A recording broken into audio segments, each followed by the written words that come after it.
చెల్లి సెల్ చూసే వాళ్ళు పుస్తకాలు తీసి చదువుకోవచ్చు కదా, కొల్లి పోతే సైట్ వచ్చేది.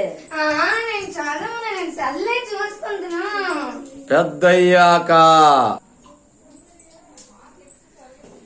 డాక్టర్ డాక్టర్ మా చెల్లి కొల్లి కనబడట్లా, చూడండి ఒకసారి. అమ్మి కావాలి ఎత్తుకో, ఈ మూడు కావాలి ఎత్తుకుంది, ఈ మూడు కావద్దని మీరు ఎత్తుకుంది. అమ్మి ఇవన్నీ వేలు 100,000 డాక్టర్.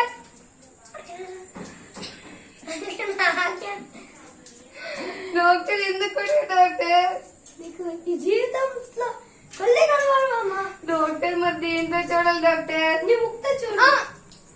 పెద్దయ్యాక చెల్లి టైం వేస్ట్ చేసే బదులు పుస్తకాలు తీసి చదువుకోవచ్చు కదా, పెద్దకి దేనికి పనికి రాకుండా పోతావు. చదవనా పెద్దయ్యాక గులం తీర్థం బాబు 2 రూపాయలే, గులం తీర్థం బాబు 2 రూపాయలే, గులం తీర్థం బాబు 2 రూపాయలు. బాబు గులం తీసుకుంటారా?